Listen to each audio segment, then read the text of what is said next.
आम जदि शिक्षारू स्टार्ट करवा शिक्षाटा निहाती जरूरी पिला माने पाठ पढ़ुंट किंतु से शिक्षार केते प्रैक्टिकल लर्निंग से माने गेन कर जहाँफल से स्किल को लेकिन से माने जॉब मार्केट को एंटर करें कि बिजनेस करवा कि से शिक्षा को लेकिन आम आम निजर आर्थिक विकास केमी कर आम केमी निजे इंडिपेंडेंट रही पारिया से तो टेक कौन शिक्षाटा को भावुं आम यही शिक्षार आम यहाँ करदेबू माने गोटे प्रकार लोक फलटा को भाविकी कामटा कर एजुकेशन करिकुलम भी बहुत चेंज हवा दरकार कारण आमर जो करिकुलम अच्छे बर्तमान पिला बाध्य करके 10+2 कि ग्रेजुएशन से जहाँ भी कर सबु प्रकार सब्जेक्ट को इनक्लूड कर दे एजुकेशन सिस्टम को एका थरके समालोचना करदेटा ठीक नुह भी गोटे प्रचेषा अच्छी आम देश हूँ गोटे डेमोक्रेटिक कंट्री आम समस्त भोट देकी आम निजर नेता मानक बाछुचे आम जब शिक्षित रहा आम निजे गोटे शिक्षित नेता बाछिबा मु संक्षिप्त कहि कौन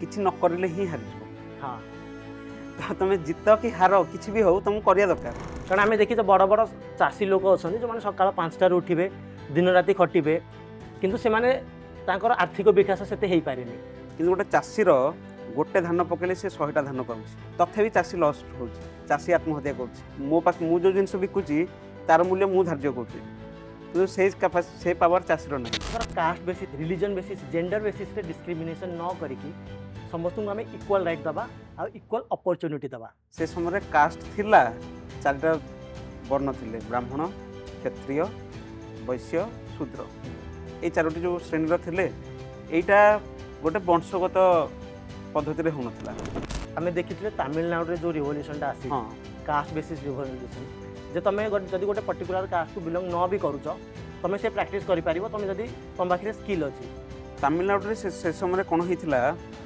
आमको इंग्रेज मैंने जी अत्याचार करना समाज में जो मैंने अपर श्रेणी थे से माने बहुत हैरान करते बहुत टर्चर करते लोक मैंने शिक्षित हेल्ले आपे आपे सब जिन निजे पढ़े निजे जब साइंस बही पढ़े से निजे जानवे जे ये जिनस किसी वैल्यू ना बास दिन एत खरा हो पणा पियो रिफ्रेश रुह हाँ से तो कोल्ड ड्रिंक्स नाला करेक्ट तो खरा दिने पणार पर्व शीत दिने पिठापणा छणाछुणी तेल जिनसर पर्व तो ये साइंटिफिक झील मान हारासमेंट शिकार हवा पड़ू रेप्र शिकार हवा पड़ू तो से जिन को लेकिन मुझे गोटे ओपिनियन देवाक चाहूँगी माने इट इज अनदर थिंग कि झील मान गोटे पर्टिकुलर ड्रेस कोड फॉलो करा दरकार कौन दरकार से अलग टॉपिक से संपूर्ण अलग टॉपिक किंतु पुरुष मानक मुझे जाना 100% फॉल्ट रोज जो गोटे झील को हारासमेंट करे ड्रेसिंग सेंस कि क्लोथिंग सेंस उपर आमको न जावा दरकार मुझे दोष पुरुष को भी देवी किसी ना किसी जगह दोष स्त्री को भी देवी महिला मानक भी देवी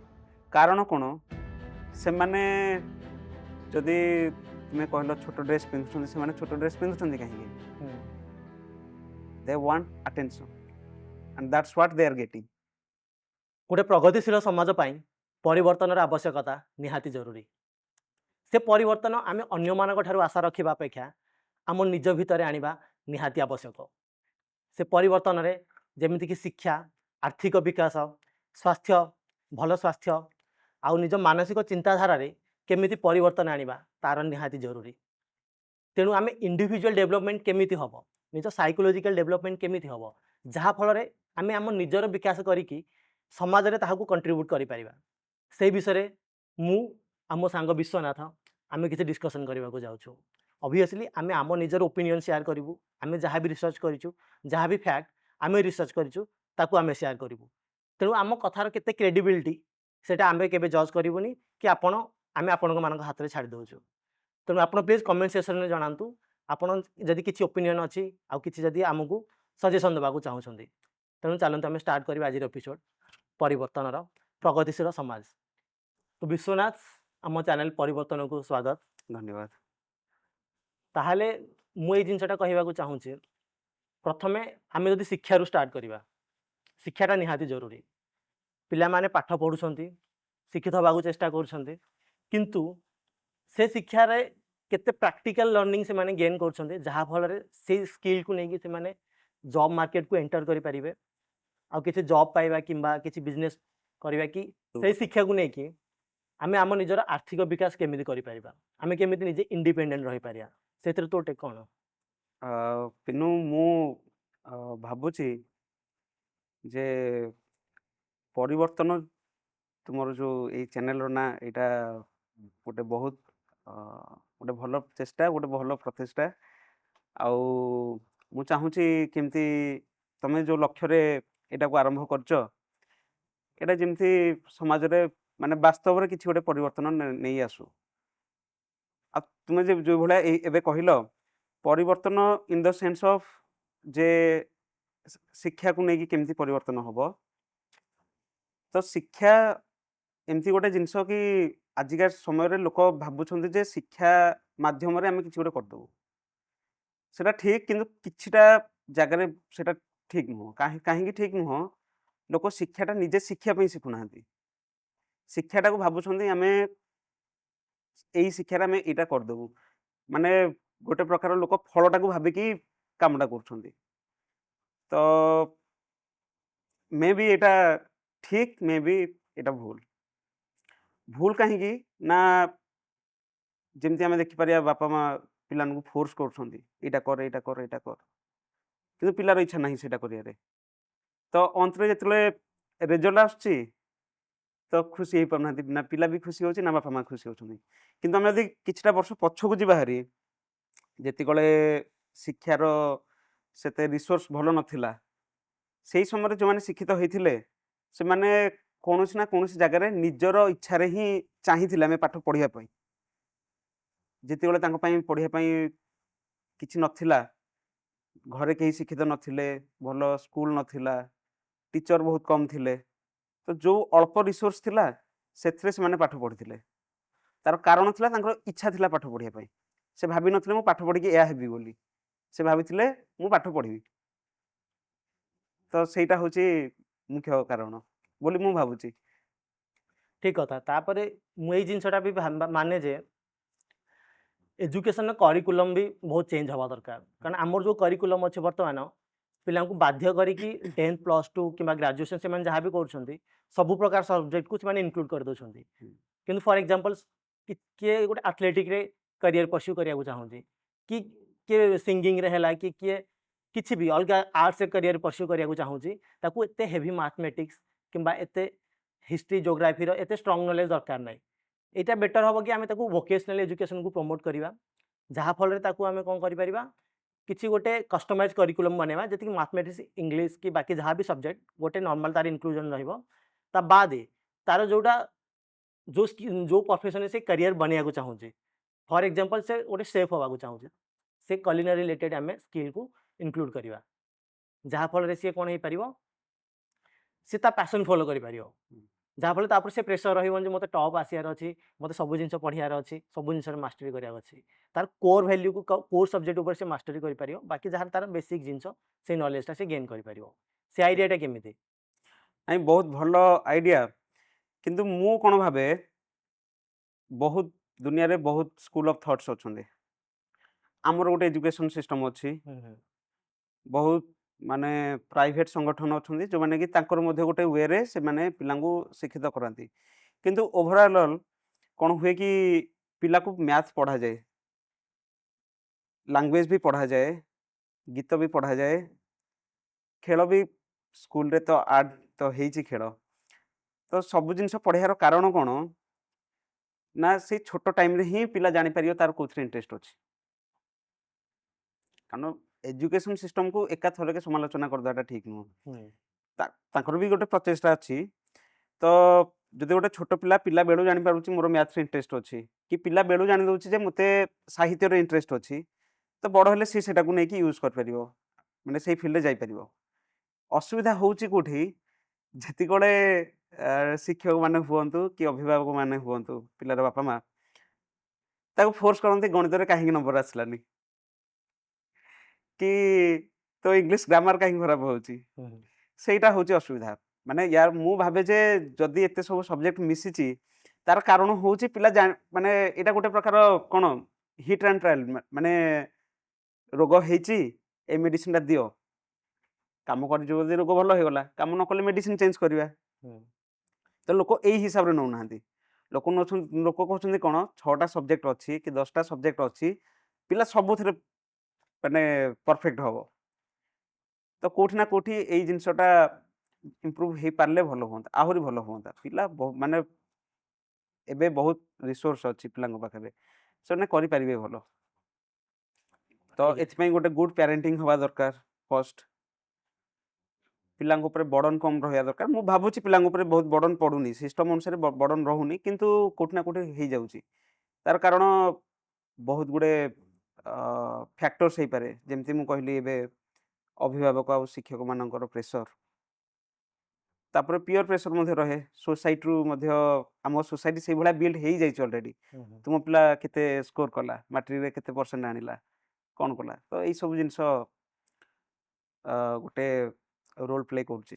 ମୁଁ ଜାଣିବାରେ ସମାଜରେ ଯଦି ପରିବର୍ତ୍ତନ ଆସିବାକୁ ଅଛି ତାହେଲେ ଆମ ଇଣ୍ଡିଭିଜୁଆଲ ଗ୍ରୋଥ ନିହାତି ଦରକାର।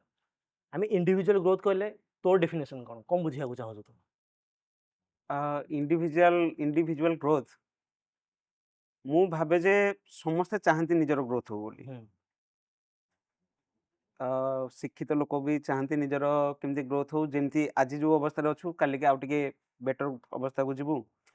ଅଶିକ୍ଷିତ ଲୋକ ମଧ୍ୟ ସେଇ ଜିନିଷ ହିଁ ଚାହାନ୍ତି, କେହି ନିଜର ଖରାପ ଚାହାନ୍ତିନି। ହୁଁ ହୁଁ କିନ୍ତୁ କୌଣସି ନା କୌଣସି ଜାଗାରେ କିଛି ଲୋକ ସଫଳ ହେଇଯାଆନ୍ତି, କିଛି ଲୋକ ବିଫଳ ହେଇଯାଆନ୍ତି। ତାର କାରଣ ହଉଛି କ'ଣ,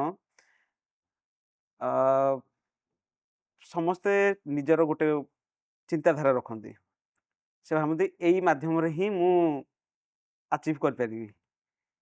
ତ କିଛି ଲୋକଙ୍କର ସେଇ ମାନେ ଫଣ୍ଡା କାମ କରିଦିଏ, କିଛି ଲୋକଙ୍କର କାମ କରିପାରେନି। ମୁଁ ଜାଣିବାରେ ମୋ ଚିନ୍ତାଧାରା ଏଇଆ ଯେ ସମସ୍ତଙ୍କୁ ଏଜୁକେଟେଡ୍ ହେବା ଦରକାର, ସମସ୍ତଙ୍କୁ ଶିକ୍ଷିତ ହେବା ଦରକାର। ମାନେ ଏହା ଅର୍ଥ ନୁହେଁ ଯେ ତୁମେ କୃଷକ କି ତୁମେ ଚାଷ କାମ କରୁଛ, କି ତୁମେ ଲୁହା କାମ କରୁଛ, କି ତୁମେ କନଷ୍ଟ୍ରକ୍ସନରେ କାମ କରୁଛ। କିଛି ଲୋକଙ୍କର ଚିନ୍ତାଧାରା ଏମିତି ଥାଏ ଯେ ମୁଁ କାହିଁକି ପଢ଼ିବି, ମୁଁ ପଢ଼ିଲେ କ'ଣ ହେଇଯିବ, ମୁଁ ପଢ଼ିଲେ ଗ୍ରୋଥ କ'ଣ ହେବ। ସମସ୍ତଙ୍କ ଚିନ୍ତାଧାରା ସେଇଆ ଥାଏ।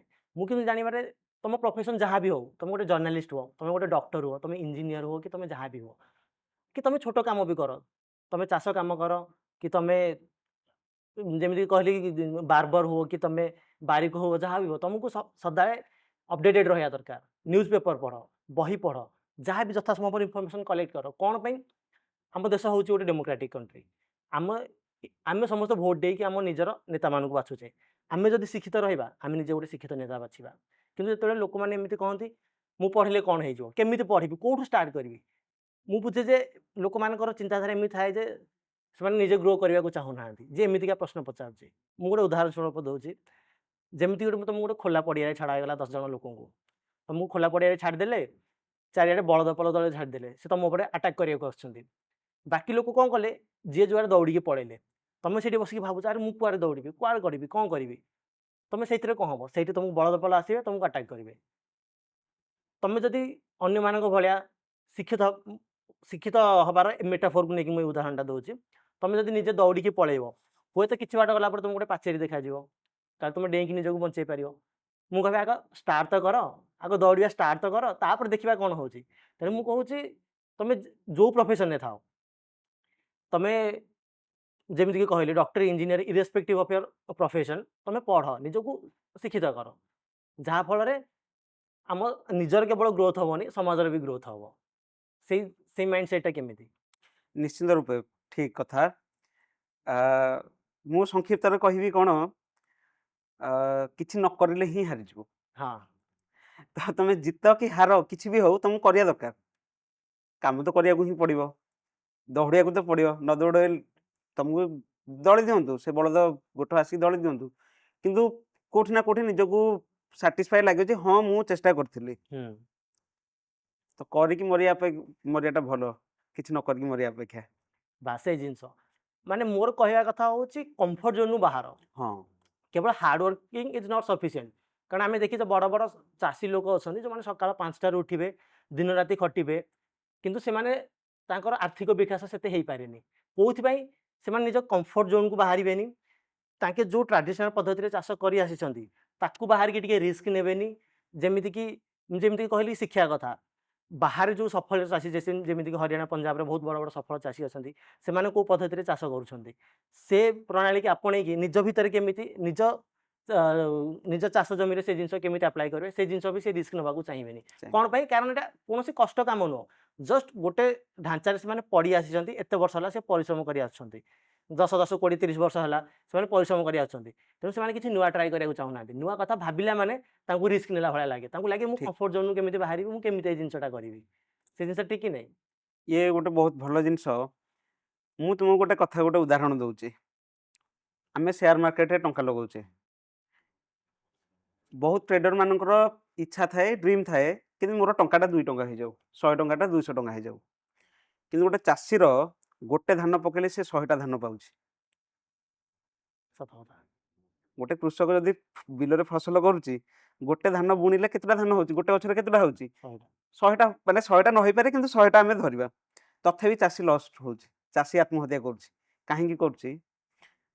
ତାର ଗୋଟେ ବଡ଼ କାରଣ ହେଲା ସିଏ ଯେମିତି କହିଲେ କି ସେ କମ୍ଫର୍ଟ ଜୋନ୍ରୁ ବାହାରୁନି। ସିଏ ଚାଷ କଲା ପିଲାଦିନୁ, ମାନେ ଚାଷ କାମ ଏମିତି ଗୋଟେ କାମ ତମେ ଠକି ପାରିବନି। ସତ ଠକିଲେ ଚାଷ କଥା ହବନି। ନା ତମେ ଯଦି ଠକିଦେଲ ବର୍ବାଦ ହେଇଯିବ ସେ ଚାଷ।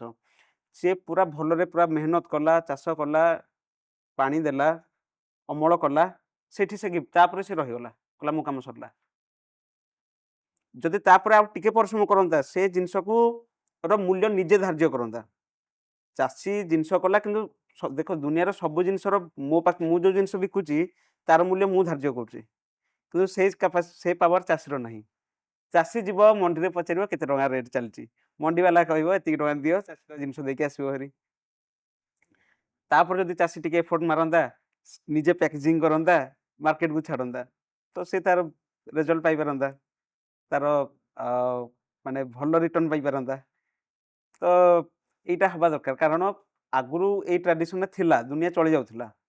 ଏବେକା ଟାଇମ୍ ଅନୁସାରେ ଯେମିତି ଗୋଟେ ଡାରୱିନଙ୍କର ଗୋଟେ ଥିଓରି ଅଛି, ସର୍ଭାଇଭାଲ ଫର୍ ଦ ଫିଟେଷ୍ଟ। ତ ଆମକୁ ସର୍ଭାଇଭ କରିବାକୁ ହିଁ ପଡ଼ିବ, ଯୁଗ ଅନୁସାରେ ନିଜକୁ ଅପଡେଟ୍ କରିବାକୁ ହିଁ ପଡ଼ିବ।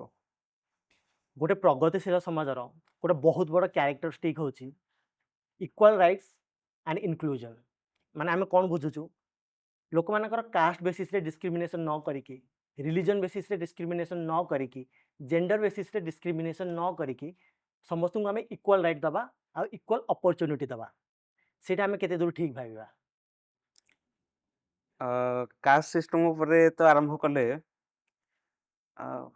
ଆଗରୁ କାଷ୍ଟ ସିଷ୍ଟମ ନଥିଲା। ଆମେ ଯଦି ବୈଦିକ ଯୁଗକୁ ଯିବା, ସେ ସମୟରେ କାଷ୍ଟ ଥିଲା, 4ଟା ବର୍ଣ୍ଣ ଥିଲେ, ବ୍ରାହ୍ମଣ, କ୍ଷତ୍ରିୟ, ବୈଶ୍ୟ, ଶୂଦ୍ର। ଏଇ 4ଟି ଯୋଉ ଶ୍ରେଣୀର ଥିଲେ, ଏଇଟା ଗୋଟେ ବଂଶଗତ ପଦ୍ଧତିରେ ହଉନଥିଲା, ଗୋଟେ ବ୍ୟକ୍ତିର କର୍ମ ଅନୁସାରେ ତାର କାଷ୍ଟ ଥିଲା। କିନ୍ତୁ ମାନେ ସମୟର କ୍ରମେ ଏଇଟା ବଂଶଗତ ହେଇଗଲା। ତ ୟାର କିଛିଟା ସୁପ୍ରଭାବ ପଡ଼ିଛି ଆମ ସମାଜ ଉପରେ, କିଛିଟା କୁପ୍ରଭାବ ପଡ଼ିଛି। କୁପ୍ରଭାବ ବିଷୟରେ ବୋଧେ ସମସ୍ତେ ଜାଣିଛନ୍ତି, ମୁଁ ଟିକେ ସୁପ୍ରଭାବ ଆଡ଼କୁ ଯିବି।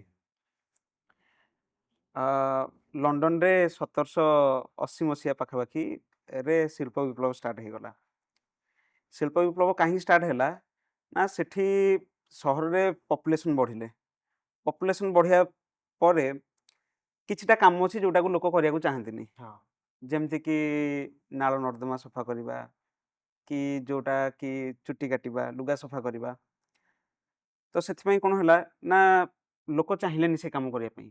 ଆଉ ଯୋଉ କମ୍ ଲୋକ ସେ କାମଟା କଲେ, ସେମାନେ ମାନେ ହାଇ ପ୍ରାଇସ୍ ଡିମାଣ୍ଡ କଲେ। ତ ଏଥିଯୋଗୁଁ କ'ଣ ହେଲା ନା, ଯୋଉମାନେ ଧନୀ ଶ୍ରେଣୀ ଲୋକ ସେମାନେ ଆଫୋର୍ଡ କରିପାରିଲେ, ଯୋଉମାନେ ନିଚ ଶ୍ରେଣୀ ଲୋକ ସେମାନେ ନିଜ କାମ ନିଜେ କରିଦେଲେ। ହଇରାଣ ହେଲା ମିଡିଲ କ୍ଲାସ ଲୋକ, ମଧ୍ୟମ ବର୍ଗର ଲୋକ। ସେଥିପାଇଁ ସେମାନେ କ'ଣ କଲେ, ଚେଷ୍ଟା କଲେ ଯେ କେମିତି ୟାକୁ ସଲ୍ଭ କରିବା। ସେଥିରୁ ଜନ୍ମ ହେଲା ଶିଳ୍ପ ବିପ୍ଳବ, ମେସିନ୍ ଷ୍ଟାର୍ଟ ହେଲା। ସେମାନେ ଚେଷ୍ଟା କଲେ ଯେ କେମିତି ଟେକ୍ନୋଲୋଜିରେ ଆମେ ତାକୁ ସଲ୍ଭ କରିବା। ଭଲ ଡ୍ରେନେଜ ସିଷ୍ଟମ ହେଲା, ସବୁ ଜିନିଷ ଟେକ୍ନୋଲୋଜିରେ କାମ ହେଇଗଲା। ତ ସେଇ ଜିନିଷଟା ଇଣ୍ଡିଆରେ କାହିଁକି ହେଇପାରିଲାନି ନା, ଏଇଠି ଅଲରେଡି କାଷ୍ଟ ସିଷ୍ଟମ ହେଇଯାଇଥିଲା। ଲୁଗା ସଫା କରିବ କେବଳ ଧୋବା, ଚୁଟି କାଟିବ ଭଣ୍ଡାରୀ। ତ ଏଇଟାର ଯୋଗୁ କ'ଣ ମାନେ ସୁବିଧା କ'ଣ ହେଲା, ଅସୁବିଧା କ'ଣ ହେଲା? ଅସୁବିଧା କ'ଣ ହେଲା, ଯେହେତୁ ଏଇଟା ଗୋଟେ ଶ୍ରେଣୀ, ଗୋଟେ ସ୍ପେଶିଆଲ ଶ୍ରେଣୀକୁ ଦିଆ ହେଇଗଲା, ଲୋକ ଆସ୍ତେ ଆସ୍ତେ ତାଙ୍କୁ ଗୋଟେ ଛୋଟ ଜାତିରେ ଦେଖିବାକୁ, ଛୋଟ ଆଖିରେ ଦେଖିବା ପାଇଁ ଆରମ୍ଭ କଲେ। ତ ଆମେ ଜାଣିଛୁ ଅଲରେଡି ସେ ବିଷୟରେ। ତାର ସୁପ୍ରଭାବ କ'ଣ ପଡ଼ିଲା ଯେ ଏଇ ଜିନିଷକୁ ପାଇବା ପାଇଁ ଲୋକଙ୍କୁ ସମାଜରେ ବେଶୀ ଖର୍ଚ୍ଚ କରିବାକୁ ପଡ଼ିଲାନି। ଆଫୋର୍ଡେବୁଲ ହେଇଗଲା ଏ ଜିନିଷଟା। ତ ଏହା ହିଁ ମୁଁ ଭାବୁଛି ଏଇ ସମୟରେ। ହଁ ମୁଁ କହିବା କଥା କାଷ୍ଟ ମାନେ ଯଦି କାମକୁ ନେଇକି କାଷ୍ଟ ଦିଆହଉଛି ହୁଁ, ଦ୍ୟାଟ୍ସ ଫାଇନ୍। ହୁଁ, ତମେ ଯୋଉ କାଷ୍ଟରୁ ଆସୁଛ ଆସ, କିନ୍ତୁ ଛୋଟ କେହି ନୁହଁ ବଡ଼ କେହି ନୁହଁ। ତମେ ହଁ ସୁନାର ଠିକ। କାମ କର, ତମେ ବଣିଆ ହେଇପାର, ତମେ ନର୍ଦ୍ଦମା କାମ କର, ଯାହା କାମ କର। ହୁଁ, କାରଣ at the end of the day ଆମେ ସମସ୍ତେ ସୋସାଇଟି କି କଣ୍ଟ୍ରିବ୍ୟୁଟ୍ କରୁଛେ। ହଁ ଠିକ। ଆମେ ଗୋଟେ ସୋସାଇଟି ବିଲ୍ଡ କରୁଛେ। ତେଣୁ ଆମେ କାହାକୁ ଛୋଟ ବଡ଼ କରିକି ଦେଖିବା ଦରକାର ନାହିଁ। ତମେ ଗୋଟେ ପ୍ରଫେସନାଲ ଇଞ୍ଜିନିୟର ହେଇପାର, ତମେ ଗୋଟେ ଡକ୍ଟର ହେଇପାର, ତମେ ଯାହା କଣ୍ଟ୍ରିବ୍ୟୁସନ କରୁଛ। ଜଣେ ଯଦି ମାଛ ବି ବେପାର କରୁଛି, ଜଣେ ଯଦି କେଉଟ କାମ ବି କରୁଛି, ସିଏ ବି ସମାଜକୁ ଖାଦ୍ୟ ପ୍ରଭାବିତ କରୁଛି, ରାଇଟ୍? ତେଣୁ ଲୋକମାନଙ୍କ ଚିନ୍ତାଧାରା ଏମିତି ହେବା ଦରକାର ଯେ ସମସ୍ତେ ଇକ୍ୱାଲ, କେହି ଛୋଟ ନୁହଁ, କେହି ବଡ଼ କେହି ନୁହଁ। ବଡ ନୁହଁ। ବାସ୍ ସେଇ ଟାଇପ୍ର ଚିନ୍ତାଧାରା ରହିବା ଦରକାର। ତାପରେ ଆମେ ଏହା ଭାବୁଛେ on the basis of caste ଆମେ ଲୋକମାନଙ୍କୁ କିଛିଟା ଜିନିଷରୁ ଆମେ ତାଙ୍କୁ ଡିପ୍ରାଇଭ୍ କରୁଛେ। ମାନେ ଯେମିତି କାହାକୁ ଆମେ ମନ୍ଦିରକୁ ଯିବାକୁ ଏଣ୍ଟର କରିବାକୁ ଦେଉନେ, କି କୌଣସି କିଛିଟା ଗ୍ୟାଦରିଂ ହେଲା, ସୋସିଆଲ ଗ୍ୟାଦରିଂ, କୌଣସି ଫେଷ୍ଟିଭାଲରେ ତାଙ୍କୁ ଆମେ ଇନକ୍ଲୁଡ୍ କରିବାକୁ ଚାହୁଁନେ। କିନ୍ତୁ ସେଇ ଜିନିଷ ଗୁଡ଼ା ବନ୍ଦ ହେବା ଦରକାର। ନିଶ୍ଚିନ୍ତ ରୂପେ ହଁ ଏଇଟା ତ ବନ୍ଦ ହବା ଦରକାର। ସେଇଟା ପ୍ରୟାସ ଚାଲିଛି। ମୁଁ କହିବି ଦେଶ ସ୍ୱାଧୀନ ହେଲା 1947 ମସିହାରେ। ହଁ ତାପରେ ପରେ 1950ରେ ସମ୍ବିଧାନ ଲାଗିଲା। ରାଇଟ୍। ତାପରେ ରାଜନୈତିକ ପ୍ରଭାବ ହଉ କି କୌଣସି ଇଏରେ କାଷ୍ଟ ସିଷ୍ଟମକୁ କ୍ୟାଟେଗୋରୀ କରାହେଇଗଲା। ଇଂରେଜ ମାନଙ୍କର ମଧ୍ୟ ବହୁତ ଭୂମିକା ରହିଛି। ସେମାନେ ଚାହିଁଛନ୍ତି ଦେଶକୁ ବାଣ୍ଟିବା ପାଇଁ କାଷ୍ଟ ସିଷ୍ଟମ ଅନୁସାରେ। କିନ୍ତୁ କୌଣସି ନା କୌଣସି ଜାଗାରେ ତମେ ଦେଖ ମୃତ୍ୟୁଞ୍ଜୟ, ଆମେ କହିବା ଯେ କିଛିଟା ଲୋକଙ୍କୁ ସମାଜର ରିଜର୍ଭେସନ ଦିଆହେଇଯାଉଛି। ତ ଏହାର ଫଳରେ ଯେଉଁମାନେ ମେରିଟ୍, ଯେଉଁମାନେ ଅପର କାଷ୍ଟରେ ରହିଯାଉଛନ୍ତି, ସେମାନେ ତାର ବେନିଫିଟ୍ ପାଇପାରୁନାହାନ୍ତି। ମୁଁ ଭାବେ ଯେ ଦେଶ ତ ଏବେ 100 ବର୍ଷ ହେଇନି କୁଆଡ଼େ ସ୍ୱାଧୀନ ହେବାର। ତ ଏଇ ଯେଉଁ ପାଉଛନ୍ତି ବେନିଫିଟ୍ ପାଉଛନ୍ତି, କିଛି 50-60 ବର୍ଷ ହେଲା ଲୋକ ପାଉଛନ୍ତି। ଯେଉଁମାନେ ସମାଜରେ ଯେଉଁମାନେ ଅପର କାଷ୍ଟରେ ଅଛନ୍ତି, ସେମାନଙ୍କୁ ପୁରା ଏଜୁକେସନ ପୁରା 100% ରିଜର୍ଭେସନ ଥିଲା। ମୁଁ କହୁଛି ବ୍ରାହ୍ମଣ ମାନଙ୍କ ପାଇଁ। ତ ଆଗରୁ ଯେଉଁ ପାଠଟା ପଢ଼ୁଥିଲେ, ଲୋକ କ'ଣ ପଢ଼ୁଥିଲେ? ବୈଦିକ ପାଠ ପଢ଼ୁଥିଲେ, ହଁ ପୂଜା କରିବାର ପାଠ ପଢ଼ୁଥିଲେ। ତ ତାର ହକ୍ ଥିଲା କୋଉମାନଙ୍କ ପାଖରେ ଥିଲା? ବ୍ରାହ୍ମଣ ମାନଙ୍କ ପାଖରେ ଥିଲା। ପୁରା 100% ରିଜର୍ଭେସନ ଥିଲା ତାଙ୍କ ପାଇଁ। ତାର ରେଜଲ୍ଟ ଆଜି ଏମାନଙ୍କ ପାଇଁ ନାହିଁ ରିଜର୍ଭେସନ। କରେକ୍ଟ। ଆଉ ଯେଉଁ ଆମେ ଦେଖିଥିଲେ ତାମିଲନାଡୁରେ ଯେଉଁ ରିଭଲ୍ୟୁସନଟା ହଁ ଆସିଛି, କାଷ୍ଟ ବେସିସ୍ ରିଭଲ୍ୟୁସନ, ଯେ ତମେ ଯଦି ଗୋଟେ ପର୍ଟିକୁଲାର କାଷ୍ଟକୁ ବିଲଙ୍ଗ ନ ବି କରୁଛ, ତମେ ସେ ପ୍ରାକ୍ଟିସ୍ କରିପାରିବ, ତମେ ଯଦି ତମ ପାଖରେ ସ୍କିଲ୍ ଅଛି। ହଁ ସେ ବିଷୟରେ କ'ଣ ଟେକ୍ ଅଛି?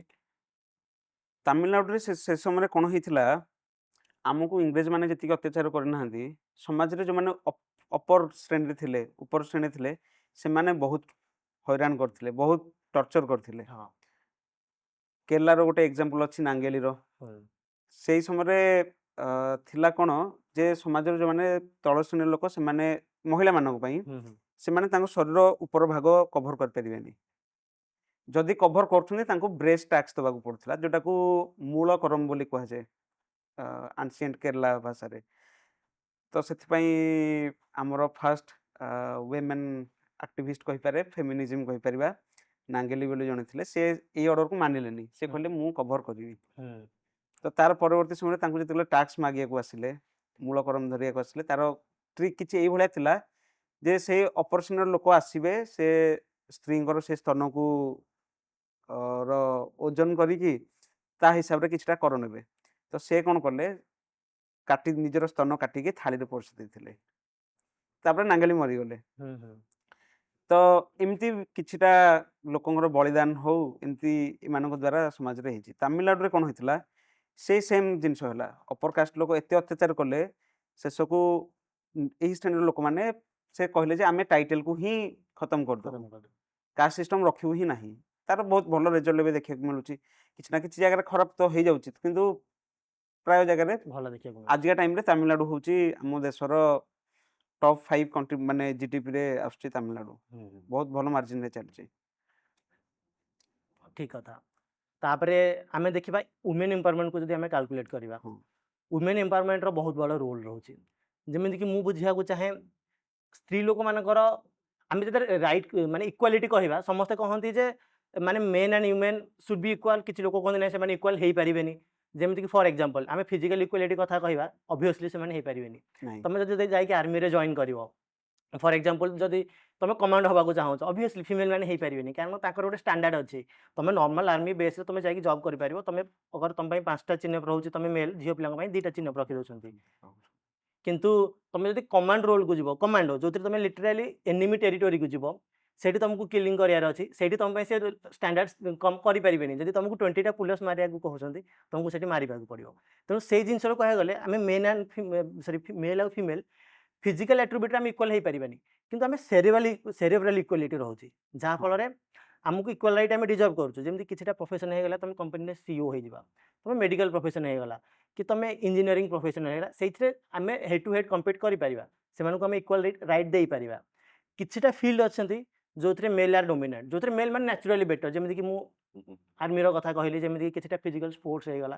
ଯେଉଁଥିରେ ସେମାନେ ଆମକୁ ମାନେ ସେମାନେ ଆମଠୁ ଉପରକୁ ଯାଇପାରିବେନି ଏମିତି କିଛିଟା ଫିଲ୍ଡ ଅଛି ଯେଉଁଥିରେ ଫିମେଲ୍ ଆର୍ ଅଲସୋ ନ୍ୟାଚୁରାଲି ବେଟର ଯେତେବେଳେ କଥା ଆସୁଛି ପର୍ସୁଏସନ୍ କଥା ଆସିଲା ଯେତେବେଳେ ଆମେ ଏମିତି କିଛି ପ୍ରଫେସନ୍ କହୁଥିଲେ ଯେଉଁଥିରେ ଏମ୍ପାଥି ଦେଖେଇବା ସିମ୍ପାଥି ଦେଖେଇବା ଫର୍ ଏକ୍ଜାମ୍ପଲ୍ ଗୋଟେ ଡକ୍ଟର କି ଗୋଟେ ନର୍ସ ସେଇ କାମରେ ସେମାନେ ଟିକେ ମେଲ୍ ମାନଙ୍କଠୁ ବେଟର କ'ଣ ପାଇଁ ଯେତେବେଳେ ଗୋଟେ ରୋଗୀର ଆମେ ସେବା କରିବାକୁ ଯାଉଛେ ମେଲ୍ ମାନେ ହୁଏତ ତାଙ୍କେ କାମ କରିଦେବେ ପରିଶ୍ରମ କରିପାରିବେ କିନ୍ତୁ ଇମୋସନାଲ୍ ଆଟାଚମେଣ୍ଟଟା ଗୋଟେ ଫିମେଲ୍ ନର୍ସ ଭଳିଆ ସେମାନେ ନ ଦେଖେଇ ପାରନ୍ତି ନିଶ୍ଚିନ୍ତ ରୂପେ ତେଣୁ ସେଇ ଜିନିଷଟା ଆମେ ଦେଖୁଛେ ତେଣୁ ଆମକୁ ଜାଣିବା ଦରକାର କିଛିଟା ଟ୍ରେଟ୍ରେ ମେଲ୍ ମାନେ ବେଟର ଅଛନ୍ତି କିଛିଟା ଟ୍ରେଟ୍ରେ ଫିମେଲ୍ ମାନେ ବେଟର ଅଛନ୍ତି ତେଣୁ ସେଇ କମ୍ପିଟିସନ୍ ନ କରିବା କି ଇଟ୍ସ ନଟ୍ ଲାଇକ୍ ଆମେ ଇକ୍ୱାଲ୍ ହେବା ଦରକାର ନାହିଁ we are complementary to each other ମାନେ ଆମେ ପରସ୍ପରକୁ କମ୍ପ୍ଲିଟ୍ କରୁ ତେଣୁ ସେଇ ମାଇଣ୍ଡ ସେଟ୍ଟା ବି ରଖିବା ଦରକାର ମାନେ ଏମିତି ନୁହଁ ଯେ ୱିମେନ୍ ମାନଙ୍କୁ ସମ୍ପୂର୍ଣ୍ଣ ସପ୍ରେସ୍ କରିଦିଅ ଏମିତି ନୁହଁ ଯେ ତମେ ସୁଡୋ ଫେମିନିଜମ୍ ବି ନେଇକି ଆସ ଯେ ନାଇଁ ଫିମେଲ୍ ମାନେ ବେଟର ଫିମେଲ୍ ମାନେ ଇକ୍ୱାଲ୍ ସବୁ ଜିନିଷରେ ଇଏ କିନ୍ତୁ ଆମେ ଜାଣିବା ଦରକାର ସୋସାଇଟିରେ କାହାର କେଉଁ ରୋଲ୍ ରହୁଛି ତେଣୁ ସେଇ ଜିନିଷଟା ବି ବହୁତ ଗୁରୁତ୍ୱ ରହୁଛି ନିଶ୍ଚିନ୍ତ ରୂପେ ଆମ ଦେଶ ରାଣୀ ଲକ୍ଷ୍ମୀଙ୍କ ଦେଶ ତ ସ୍ତ୍ରୀ ସବୁବେଳେ ଶକ୍ତିଶାଳୀ ଥିଲା ଶକ୍ତିଶାଳୀ ଅଛି ଆଉ ରହିବି ଥିବ କିନ୍ତୁ ହଉଛି କ'ଣ ଆଜିକା ନାରୀ ସେମାନେ ତ ଏମ୍ପାୱାର୍ଡ ହେଇଛନ୍ତି ଅଲରେଡ଼ି କିନ୍ତୁ କୌଣସି ନା କୌଣସି ଜାଗାରେ ସେ ଚେଷ୍ଟା କରିବା ବନ୍ଦ କରିଦେଉଛନ୍ତି ତ ସେଇଟା ଯଦି ହେଇପାରନ୍ତା ମୁଁ ଏମିତି କହୁନି ଯେ ସବୁ ନାରୀ ସମାନ ବହୁତ ନାରୀ ଅଛନ୍ତି ଯେଉଁମାନେ କି ସମାଜର ବହୁତ ଉପରେ ଅଛନ୍ତି ଆମର ରାଷ୍ଟ୍ରପତି ଦ୍ରୌପଦୀ ମୁର୍ମୁ ଆମ ଓଡ଼ିଆ ଝିଅ ଅଛି ତ ଏବେ ରିସେଣ୍ଟଲି ଆଟାକ୍ ହେଇଥିଲା ଆମର କର୍ଣ୍ଣେଲ ଥିଲେ ହେମା କୁରେସି ଆଇ ଥିଙ୍କ ତ ବହୁତ ବହୁତ ଟପ୍ ଜାଗାରେ ଅଛନ୍ତି କିନ୍ତୁ କୌଣସି ଗୋଟେ ବଡ଼ ଶ୍ରେଣୀ ରହିଯାଉଛନ୍ତି ଘର ଚାରି କାନ୍ଥ ଭିତରେ ତ ସେଇଟା ମୁଁ ଭାବେ ଯେ ସେମାନେ କିଛିଟା ଭଲ ହୁଏତ ସେଇ ଭିତରେ ହିଁ କରିପାରିବେ କାରଣ ଯଦି ବାହାରକୁ ନ ଆସିପାରୁଛନ୍ତି ସେ ତାଙ୍କ ଫ୍ୟାମିଲିରେ କିଛିଟା ଭଲ କରିପାରିବେ ଗୋଟେ ଭଲ ପରିବାର ହିଁ ଗୋଟେ ଭଲ ସୋସାଇଟି କରିପାରିବ ଯଦି ସବୁ ପରିବାର ଭଲ ହେବେ ତାହେଲେ ସେ ସୋସାଇଟିଟା ଭଲ ହୋଇଯିବ ଗୋଟେ ଭଲ ସୋସାଇଟିରୁ ଗୋଟେ ଭଲ ଗାଁ ହେଇପାରିବ ଯଦି ବହୁତ ଗୁଡ଼େ ଭଲ ଗାଁ ମିଶିଯିବ ଗୋଟେ ଭଲ ଜିଲ୍ଲା ହେଇପାରିବ ସେଭଳିଆ ଗୋଟେ ବହୁତ ଜିଲ୍ଲା ମିଶିକି ଭଲ ରାଜ୍ୟ ଆଉ ବହୁତ ଭଲ ରାଜ୍ୟ ମିଶିକି ଗୋଟେ ଭଲ ଦେଶ ହେଇଯିବ ତ ଭଲ ଦେଶଟା ଏକାଥରକେ ହେଇଯିବନି ସେଇ ପୁରା ଛୋଟରୁ ହିଁ ଷ୍ଟାର୍ଟ ହବ ଠିକ୍ ତ ସେଥିପାଇଁ ମହିଳାମାନଙ୍କର ଗୋଟେ ଗୁରୁତ୍ୱପୂର୍ଣ୍ଣ ଭୂମିକା ରହୁଛି ମାନେ ମୁଁ କହିବାକୁ ଚାହୁଁଛି ଯଦି ବା କିଛିଟା ସ୍ତ୍ରୀ ଲୋକ ଯାଇକି ବାହାରେ କ୍ୟାରିୟର ପର୍ସ୍ୟୁ ନ କରିପାରୁଛନ୍ତି ଘରେ ବି ରହିଯାଉଛନ୍ତି ଯେଉଁମାନେ ହୋମ୍ ମେକର ରୋଲ୍ରେ ରହୁଛନ୍ତି ସେମାନଙ୍କୁ ବି ଏମିତି ଭାବିବା ଦରକାର ସେମାନେ କେଉଁ ଛୋଟ କାମରେ ନାହାନ୍ତି କାରଣ ସେମାନେ ଘରର ଗୋଟେ ମୁରବୀ ଘରର ମାନେ ସବୁ ଛୋଟ ମୋଟ ଡିସିସନ୍ଠୁ ଆରମ୍ଭ କରିକି ସବୁ କାମଠୁ ଆରମ୍ଭ କରିକି ସେ ଡିସିସନ୍ଟା ତାଙ୍କ ହାତରେ ରହୁଛି ଗୋଟେ ଘର କେମିତି ଫଙ୍କସନ୍ କରିବ ତ ସେଇଟାକୁ ବି ତାଙ୍କେ ଗୋଟେ ପଜିଟିଭ୍ ୱେରେ ନେବା ଦରକାର ଯେ ଆମେ ଘରେ ବସିନୁ ତା ବାଦ ଯଦି ତାଙ୍କେ ହୁଏତ କିଛି ଆଜିକାଲି ଅନଲାଇନ୍ର ଜମାନା ଆସିଗଲାଣି ଅନଲାଇନ୍ରେ କିଛି ସ୍କିଲ୍ ପର୍ସ୍ୟୁ କରିକି ସେମାନେ କ୍ୟାରିୟର ବନେଇବାକୁ ଚାହୁଁଛନ୍ତି ବନେଇ ପାରିବେ କିଛି ନହେଲେ ବି ସେ ତାଙ୍କ ନିଜ ଘରକୁ ବି ବହୁତ ଭଲରେ ଚଳେଇ ପାରିବେ ଘରର ଗୋଟେ ମୁରବୀ ହେବାଟା ବି କିଛି ଖରାପ ଜିନିଷ ନୁହଁ ସେଇଥିରେ ବି ନିଜକୁ ଏଜୁକେଟେଡ୍ କରିପାରିବେ ଘରେ ବସିକି ବହି ପଢ଼ିବା ହେଲା ନ୍ୟୁଜ୍ ପେପର୍ ପଢ଼ିବା ହେଲା ସମାଜରେ କ'ଣ ଚାଲିଛି କ'ଣ ନାହିଁ ନିଜ ପିଲା ଛୁଆଙ୍କୁ ଶିକ୍ଷିତ କରିବା ହେଲା ସେ କିଛିଟା କିଛି ଫର୍ମରେ କଣ୍ଟ୍ରିବ୍ୟୁଟ୍ ବି କରିପାରିବେ କିଛି ନହେଲେ ବି ସେମାନେ ନିଜେ ଗୋଟେ ସୋସାଇଟି ଫର୍ମ କରିପାରିବେ ଗୋଟେ ଛୋଟ ମୋଟ କମ୍ୟୁନିଟି ଫର୍ମ କରିବେ ଯେଉଁଥିରେ ସେମାନେ କଣ୍ଟିନ୍ୟୁଅସ୍ ଲର୍ଣ୍ଣିଂ କଣ୍ଟିନ୍ୟୁଅସ୍ ମାନେ ଡିବେଟ୍ କରିବା ଡିସ୍କସନ୍ କରିବା ଆମେ ଯେମିତି ଡିସ୍କସନ୍ କରୁଛେ ସମାଜରେ କ'ଣ ପରିବର୍ତ୍ତନ ଆସିପାରିବ ସମାଜରେ କ'ଣ ଇମ୍ପ୍ରୁଭମେଣ୍ଟ ଆସିପାରିବ ନାରୀମାନେ ଆହୁରି କେମିତି ବେନିଫିଟ୍ ହେଇପାରିବେ ସେମାନେ ନିଜକୁ ବି ଟେକ୍ନୋଲୋଜିରେ ମାନେ ଟେକ୍ନୋଲୋଜିରେ ବି ନିଜକୁ ଇନକ୍ଲୁଡ୍ କରିପାରିବେ ନିଜେ ବି ପଢ଼ିପାରିବେ ସେ ଜିନିଷ ସେଇଟା ବି ଗୋଟେ ବହୁତ ପଜିଟିଭ୍ ୱେରେ ବି ଯାଇପାରିବ ନିଶ୍ଚିନ୍ତ କାରଣ ସୋସାଇଟିର ମେନ୍ ଷ୍ଟ୍ରିମ୍ରେ ତାଙ୍କର ହିଁ ସବୁଠୁ ବଡ଼ କଣ୍ଟ୍ରିବ୍ୟୁସନ୍ ଥାଏ ଆଉ ଯେଉଁମାନେ ରହିଲେ ହୋମ୍ ମେକର ସେମାନେ ଅଲରେଡ଼ି ବହୁତ କାମ କରନ୍ତି ଏମିତି ନୁହେଁ ଯେ ହୋମ୍ ମେକର ମାନେ କିଛି କରନ୍ତିନି ସେମାନେ ହିଁ ବହୁତ କାମ କରନ୍ତି କାରଣ ଯଦି ଗୋଟେ ନାରୀ ଯଦି ଘରେ ମ୍ୟାନେଜ୍ କରିଦେଉଛି ଠିକ୍ ତାହେଲେ ବାହାରେ ଯାଇକି ପୁରୁଷଟି ତା କାମ ଠିକ୍ରେ କରିଦେବ କାରଣ ଯଦି ଗୋଟେ ଭଲ ପରିବାର ଯଦି ଷ୍ଟେବୁଲ୍ ନାହିଁ ଲୋକ କାମ କରିପାରିବନି। କରେକ୍ଟ। ତ ସେଇଆ ହେଉଛି କଥା। ଆଉ ଗୋଟେ କଥା ହେଉଛି ସମାଜକୁ ପ୍ରଗତିଶୀଳ କରିବାକୁ ହେଲେ we need high value man. High value man कौन? एमती पुरुष जो मानकर चिंताधारा उच्च कोटीर थी। या अर्थ नुह जे तुम धनी हवा दरकार, या अर्थ नुह जे तुम पाखे सब प्रकार वेल्थ थी दरकार, किंतु तुमर जदि चिंताधारा बहुत पॉजिटिव, तुम एमती चिंताधारा समाज में किसी ना किसी कंट्रीब्यूट करेंगे, से टाइप चिंताधारा ही आम समाज को आगू नहीं जाओ। फॉर एग्जांपल मुझे देखुची बहुत धनी पिला था कि धनी नथिले भी से कौटू ना किसी पैसा कलेक्ट करके पार्टी जीवा एमती मस्ती करवा झील मानक नहीं नाचिबा क्लब रे से जिनस से भावती आम माने बहुत आम माचो मैन, आम बहुत किसी कंट्रीब्यूट कर दे सोसाइटी की माने आमर बहुत वैल्यू अच्छे से हाई वैल्यू मैन कंट्रीब्यूट से निजक भावती आमर बहुत हाई वैल्यू अच्छु। कि ता बदले जदि तुम एमती किसी कर तुम पाखे जी किसी मात्रा होना कहीं आर्थिक साहाय्य जड़े जदि निडी अच्छी जड़े जदि अच्छी किसी साहाय्य दरकार गोटे पिला जो पाखे स्किल अच्छी पोटेंशियल अच्छी किंतु ता पाखे हुए तो किसी पैसा ना कि किसी अपॉर्चुनिटी नहीं तुम से टाइप अपॉर्चुनिटी प्रोवाइड कर पार्छ सेटा तुमको तुम हाई वैल्यू देखा सेटा ही गोटे पुरुषर मुझे जानवर गोटे लक्षण हवा दरकार से विषय आम कौन कहवा निश्चिंत रूपे लोक समाज रे गोटे जिनस हो गला समाज तो नुह गोटे मु गोटे इंडिविजुअल ऊपर कहबी जे लोकों को आजिका सोसाइटी डोपामिन कंट्रोल करची। तो जो प्रथमे जो जिनसटा कहल तो सेटा कले लोक को डोपामिन मिल जाउची आ डोपामिन मिल गले लोक प्लेजर फील करची खुशी हो जाउची। तो किंतु जोटा सेकेंड कहल जो लोक को सहाय्य करबा मु ए टाइम रे से गोटे हार्मोन रो नाम मो मुंड को आसु सेरोटोनिन हेतु कोन कहले सेरोटोनिन यस सेरोटोनिन। तो एटा कले सेरोटोनिन सिक्रेट हबो एथि भी खुशी मिलिबो। हाँ किंतु डोपामिन टा होची गोटे इजी हार्मोन करेक्ट जेमती आज टाइम रे समस्त शॉर्टकट पांती जानती शॉर्ट इंस्टेंट वीडियो देखंती ग्रेटिफिकेशन। हाँ शॉर्ट वीडियो देखंती इंस्टाग्राम रे रील देखंती लॉन्ग टर्म पई लोकन पाखरे पेशेंस न थाए। तो से सेरोटोनिन पई जो एतिको इफोर्ट करबा लोक भाबंतिनी सेडा भाबंतिनी काहे कि ना डोपामिन दांग पाखरे गोटे शॉर्ट ऑप्शन अछि। हाँ ठीक कथा माने मु सदा बेले एनर्जी रो कांसेप्ट कहे हां आम एनर्जी एते हाई हवा दरकार माने एते पॉजिटिव रहिया दरकार जे आमे आम सराउंडिंग की कंट्रोल करिया आम सराउंडिंग आमको कंट्रोल न करिया दरकार। ठीक जेमिति कि जदि मु गोटे एमिति पिला जार माइंड कंट्रोल अच्छी जार सबकॉन्शियस माइंड जोटा कि सबुठु पावरफुल ता कंट्रोल अच्छी से भाया पिला निज सराउंडिंग की कंट्रोल कर पारिबो। मु उदाहरण स्वरूप देवाक चाहूँगी मन कर तुम गोटे काम अच्छी घरे पठाइले जा बजार रु गोटे परिवा नहीं आसे घर को आसले तोर काम अच्छे ऑफिस काम करियो कि पढ़िया काम अच्छे मु गली परिया देवाक गली देखिली मो सांग मैंने बस गुली खटी कर कि चाष खेलुंट मुझे कौन ना मुझे अध घंटे खेलीदेवी तापर मुझे भी कौन अध घंटे कौन डैमेज जाऊँगी से अध घंटे खेलू खेलू मोर 4 घंटा होगा तापर हे लेट होगा तापर परिवा नहीं गला घर आड़े गाड़ी शुणिला यार ऑफिस काम हो पारानी।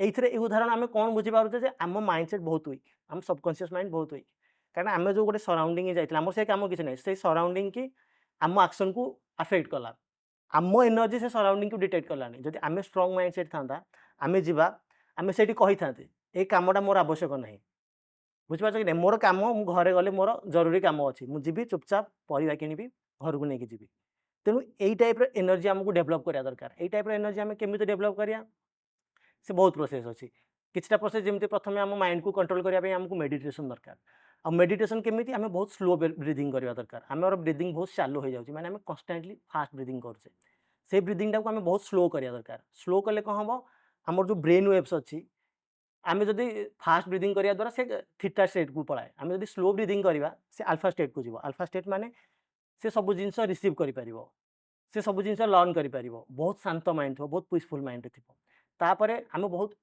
सेकेंड स्टेप हो आमको बहुत पढ़ा दरकार एजुकेट रहा दरकार जमीक होगा न्यूज पेपर बही बाकी सब जिन पढ़ी आमको नॉलेज गेन करवा दरकार तापर आमको थर्ड रे हूँ आम किसी फिजिकल एक्टिविटी स्पोर्ट्स है एक्सरसाइज है से सब जिन मनोनिवेश करवा दरकार तापर जो छोट मोट जमी कहल डोपामिन है इंस्टेंट ग्रेटिफिकेशन से जिन को आमको त्याग करके आमको हाई एनर्जी वर्क ऑब्वियसली आम पाखे टाइम थो जो आम लो एनर्जी फील करिया किंतु से समय आम आम निजको एक्नॉलेज करवा दरकार जे बर्तमान आम लो फील करुचे and this is normal this is me किंतु एमती समय आसो मुझे हाई फील करी जहाँफल मुझे भल कम करी यही टाइप चिंताधारा भी रहा दरकार जहाँफल आम आमर इंडिविजुअल ग्रोथ हो पार जैकि at the end of the day जाकि समाज को किसी कंट्रीब्यूशन कर ନିଶ୍ଚିନ୍ତ। ସେଇ ଚିନ୍ତାଧାରା ବି ରହିବା ଦରକାର।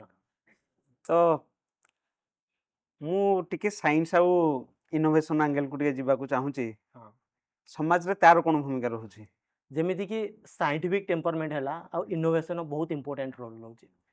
କାରଣ ଆମେ ବର୍ଷ ବର୍ଷ ଧରି ଆମେ ଯଦି ସମାଜରେ ପରିବର୍ତ୍ତନ ଚାହୁଁଛେ ଆମକୁ ଆମ ନିଜକୁ ଥରକୁ ଟିକେ ଚ୍ୟାଲେଞ୍ଜ କରିବାକୁ ପଡ଼ିବ। ଆମେ ବର୍ଷ ବର୍ଷ ଶହେ ଶହେ ବର୍ଷ ଧରି ଯେଉଁ ପ୍ରଥା ଯେଉଁ ବିଶ୍ୱାସ ନାଁରେ ଆମେ କରି ଆସୁଛେ ମେ ବି ତାକୁ ଆମକୁ ଟିକେ ଚ୍ୟାଲେଞ୍ଜ କରିବାକୁ ପଡ଼ିବ, ଚେଞ୍ଜ କରିବାକୁ ପଡ଼ିବ। କ'ଣ ପାଇଁ? କାରଣ ଏମିତି ବହୁତ ଗୁଡ଼ିଏ ଆମେ ପ୍ରଥା ପାଳନ କରି ଆସୁଛେ, ଏମିତି ବହୁତ ଗୁଡ଼ିଏ ଅନ୍ଧବିଶ୍ୱାସ ଆମେ ପାଳନ କରି ଆସୁଛେ, ଏମିତି ବହୁତ ଗୁଡ଼ିଏ ପର୍ବପର୍ବାଣି ବି ଆମେ ପାଳନ କରି ଆସୁଛେ ଯାହା ପଛରେ ମାନେ ଏମିତି କିଛି ଇତିହାସ ନାହିଁ, ଯାହା ପଛରେ କିଛି ସତ୍ୟତା ନାହିଁ, ଯାହା ପଛରେ ସାଇଣ୍ଟିଫିକ୍ ରିସର୍ଚ୍ଚ କଲେ ଜଣାପଡ଼ିବ ଯେ ତାର ଏମିତି କିଛି ଭ୍ୟାଲ୍ୟୁ ନାହିଁ। ତେଣୁ ଲୋକମାନଙ୍କୁ ହୁଏତ ଯଦି ଆମେ ଗୋଟେ ଗାଁକୁ ଯିବା କି ଲୋକମାନଙ୍କୁ ଚ୍ୟାଲେଞ୍ଜ କରିବା ଯେଉଁମାନେ ବେଶୀ ଶିକ୍ଷିତ ନୁହେଁ ସେ ଲୋକମାନେ ନିଜ ଇଗୋକୁ ନେଇ ଯାଉଛନ୍ତି। ତୁମେ ଆମ ପ୍ରଥା ବନ୍ଦ କରିବାକୁ ଚାହୁଁଛ, ତୁମେ ଆମ କାମକୁ ଅନ୍ଧବିଶ୍ୱାସ କହୁଛ, କେମିତି କହିପାରୁଛ? ଆମେ କହୁନୁ ସେ ଜିନିଷଟା ଅନ୍ଧବିଶ୍ୱାସ କି ସେ କୁପ୍ରଥା, କିନ୍ତୁ ତୁମେ ନିଜେ ବସିକି ଟିକେ ରିଆସେସ୍ କର, ତୁମେ ଇତିହାସ ପଢ଼, ତା ପଛରେ ସାଇନ୍ସ କ'ଣ କ'ଣ ଅଛି କ'ଣ ନାହିଁ ନିଜକୁ ନିଜେ ବସିକି ସେ ଜିନିଷ ଡିସ୍କସନ୍ କର। ଆମେ କହୁନୁ ଆମେ କଥା ଶୁଣ, ତୁମେ ସେ ଜିନିଷଟାକୁ ମାନି ନିଅ। ବହୁତ ଗୁଡ଼ିଏ ଅନ୍ଧବିଶ୍ୱାସ ବନ୍ଦ ହେବା ଦରକାର। ଯଦି ବନ୍ଦ ନ ହେବ ଆମେ ପରିବର୍ତ୍ତନ କେମିତି ଆସିବା? ଆମେ ଟେକ୍ନୋଲୋଜି ଆଡ଼କୁ କେମିତି ଯିବା? ଆମେ ଯଦି ଗୋଟେ ପୁରୁଣା କଥା ଯେଉଁ ପ୍ରଥା ଏପର୍ଯ୍ୟନ୍ତ ଚାଲି ଆସିଛି ଯାହାର କିଛି ସାଇଣ୍ଟିଫିକ୍ ଭ୍ୟାଲ୍ୟୁ ନାହିଁ ତାକୁ ଯଦି ବନ୍ଦ ନ କରିବା, ଆମେ ଯେଉଁ ଭବିଷ୍ୟତକୁ ଆସୁଥିବା AI revolution, artificial intelligence revolution, ବହୁତ ବଡ଼ ହାଇ ଟେକ୍ନୋଲୋଜି ଆସୁଛି, ରୋବୋଟ୍ ଆସିବ, ସେଇ ଜିନିଷକୁ କେମିତି ଆଡାପ୍ଟ କରିବା? ଆମେ ତାକୁ ଆଡାପ୍ଟ କରି ହିଁ ପାରିବାନି। ନିଶ୍ଚିତ। ତେଣୁ ସେଇ ଜିନିଷଟା ବି ବହୁତ ମ୍ୟାଟର କରେ। ଯୋଉଟା ସୋସିଆଲ ବ୍ଲାଇଣ୍ଡ ଫେଥ୍, ଯୋଉଟା ଅନ୍ଧବିଶ୍ୱାସ ହଁ କି ଟାବୁ ଯୋଉଟା ଆମର ରହିଯାଇଛି, ହଁ କୌଣସି ନା କୌଣସି ଜାଗାରେ ଇଏ ତ ପରିବର୍ତ୍ତନ ହେଇଛି। ହୁଁ ଏମିତି ନୁହଁ ଯେ ପରିବର୍ତ୍ତନ ହେଇନି, ତଥାପି ସମାଜର ଗୋଟେ ଶ୍ରେଣୀ ରହିଛନ୍ତି ଯେଉଁମାନେ ଆଜି ବି ସେ ତାକୁ ଧରିକି ଚାଲିଛନ୍ତି। ତ ମୁଁ ଏହା କହିବିନି ଯେ ଆମର ଯାହା ବି କଲଚର ଅଛି ସେ ପୁରା ଭୁଲ ବୋଲି। କଲଚରଟା ରହିବା ଦରକାର, ହୁଁ ହୁଁ କିନ୍ତୁ ଯୋଉଟା ଆମର ଗୋଟେ ସତୀଦାହ ପ୍ରଥା ଥିଲା କି ବଳି ପ୍ରଥା, ହୁଁ ବହୁତ ଜାଗାରେ ନା ବହୁତ ଜାଗାରେ ପୁରା ଖତମ ହେଇଗଲାଣି। ତଥାପି କିଛିଟା ଜାଗାରେ ସତୀଦାହ ପ୍ରଥା ତ ନାହିଁ, କିନ୍ତୁ ବଳି ପ୍ରଥା ଆଜି ବି ଅଛି। ଅଛି, ଆମେ ଦେଖୁଛେ। ତ ଏସବୁ ଜିନିଷ ଯଦି ଚେଞ୍ଜ ହେଇପାରନ୍ତା, ଲୋକ ଶିକ୍ଷା ଗୋଟେ ବଡ଼ ଭୂମିକା ନେବ ଏହାର। ଲୋକମାନେ ଶିକ୍ଷିତ ହେଲେ ଆପେ ଆପେ ସବୁ ଜିନିଷ ହଁ ବନ୍ଦ ହେଇଯିବ। ସେମାନେ ନିଜେ ଯଦି ପଢ଼ିବେ, ନିଜେ ଯଦି ସାଇନ୍ସ ବହି ପଢ଼ିବେ, ସେମାନେ ନିଜେ ଜାଣିବେ ଯେ ଏଇ ଜିନିଷରେ କିଛି ଭ୍ୟାଲ୍ୟୁ ନାହିଁ। ବାସ୍।